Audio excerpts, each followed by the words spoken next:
আব্দুল্লাহ ইবনে মুবারক রাহমাতুল্লাহ আলাইহি এত বড় একজন আলেম ছিলেন।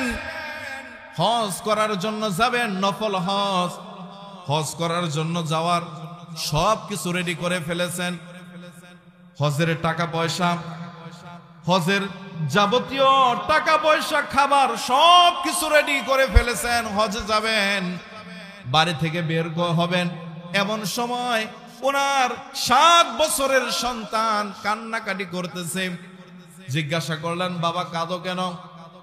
ওই সন্তান বলে, বাবা পাশের বাড়িতে গিয়েছিলাম, তারা গরুর গোশত রান্না করে খাইতেছে, আমি তাদের ঘরে ঢুকলাম, তাদের কাছে খাবার চাইলাম, গোশত চাইলাম, তারা দিল না। শেষ পর্যন্ত আমাকে গলা ধাক্কা দিয়ে বের করে দিয়েছে।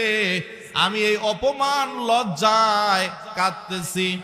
আব্দুল্লাহ ইবনে মুবারক রাহমাতুল্লাহ আলাইহি সন্তানের কান্না থামানোর চেষ্টা করলেন, কিন্তু না পারলেন না। সন্তানের হাতটা ধরলেন আর ওই প্রতিবেশীর বাড়ির দরজায় গিয়ে দাঁড়ালেন। দাঁড়িয়ে সালাম দিলেন, আসসালামু আলাইকুম ইয়া আহলাল বাইত, ঘরের ভিতরে কে আছো? বের হয়ে আসো। ঘরের মালিক বের হয়ে দেখে জামানার সবচাইতে বড় আলেম আব্দুল্লাহ ইবনে মুবারক রাহমাতুল্লাহ আলাইহি তার গেটের সামনে দাঁড়িয়ে আছে।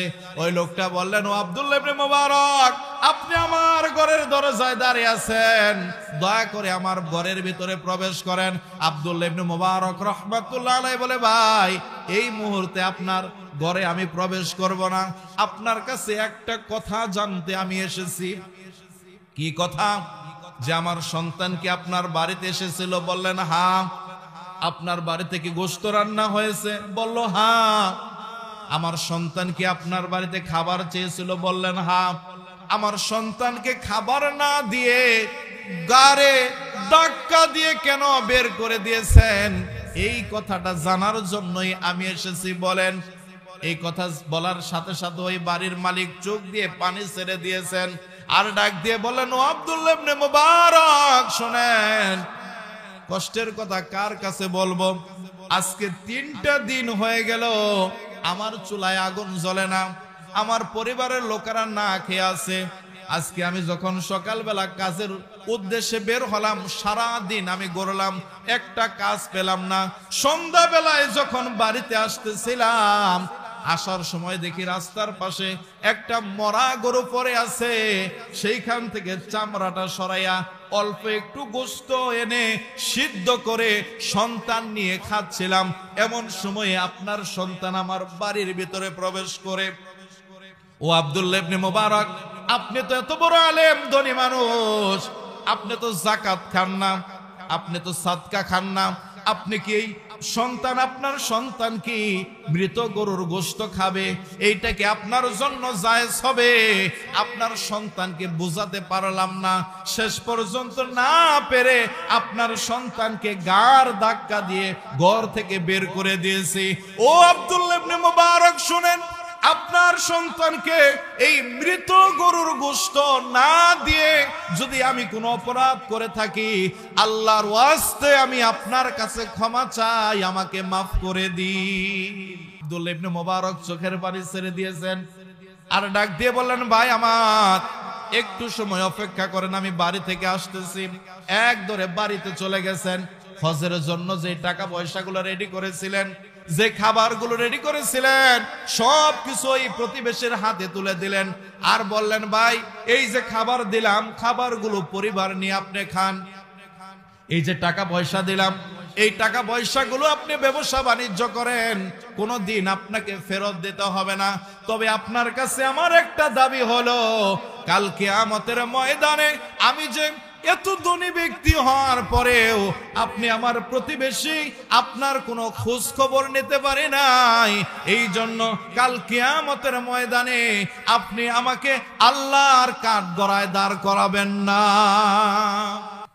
এই বলে আব্দুল্লাহ ইবনে মুবারক রাহমাতুল্লাহ আলাইহি বাড়িতে চলে গেলেন। ওনার বন্ধুরা হজ করতে গেছে, 45 দিন পর যখন হজ থেকে ফিরে আসছেন, আব্দুল্লাহ ইবনে মুবারককে ডাক দিয়ে বললেন, বন্ধু আমার হজ থেকে কবে আসলাম? আব্দুল্লাহ ইবনে মুবারক বলে, এবছর আমি হজে যাই নাই, হজের সমস্ত টাকা আমার পাশের প্রতিবেশী গরিব তাকে দিয়ে দিয়েছি, হজ করতে যাই নাই। আব্দুল্লাহ ইবনে মুবারক রাহমাতুল্লাহ আলাইহির বন্ধুরা বলেন, আব্দুল্লাহ ইবনে মুবারক কি বলেন, আমরা যখন কাবাগর জিয়ারত করলাম, কাবাগর তাওয়াফ করলাম, তখন আমরা দেখেছি আপনি আব্দুল্লাহ ইবনে মুবারক আমাদের সামনে, আমাদের আগে আগে আল্লাহর ঘর জিয়ারত করতেছেন। চিল্লায় বলেন আল্লাহু আকবার। আমরা যখন আরাফার ময়দানে অবস্থান করেছি, সেখানেও দেখেছি আপনি আব্দুল্লাহ ইবনে মুবারক আমাদের সামনে রয়েছেন। আব্দুল্লাহ ইবনে মুবারক, আপনি এটা কি বলেন? আব্দুল্লাহ ইবনে মুবারক রাহমাতুল্লাহ আলাইহি অবাক হয়ে গেছে। রাত্রি বেলায় যখন ঘুমিয়ে আছে, কে যেন ডাক দিয়ে বলে, আব্দুল্লাহ ইবনে মুবারক শোনো, অবাক হওয়ার কিছু নাই, অবাক হওয়ার কিছু নাই। তুমি যে দানটা করেছো, আল্লাহর দরবারে তোমার দানটা এত বেশি পছন্দ হয়েছে যে আল্লাহ তাআলা তোমার আকৃতি দিয়া, তোমার সুরত দিয়া একটা ফেরেশতাকে বানায়া ওই ফেরেশতার মাধ্যমে তোমার হজটাকে করায়া নিয়েছেন। বলেন সুবহানাল্লাহ।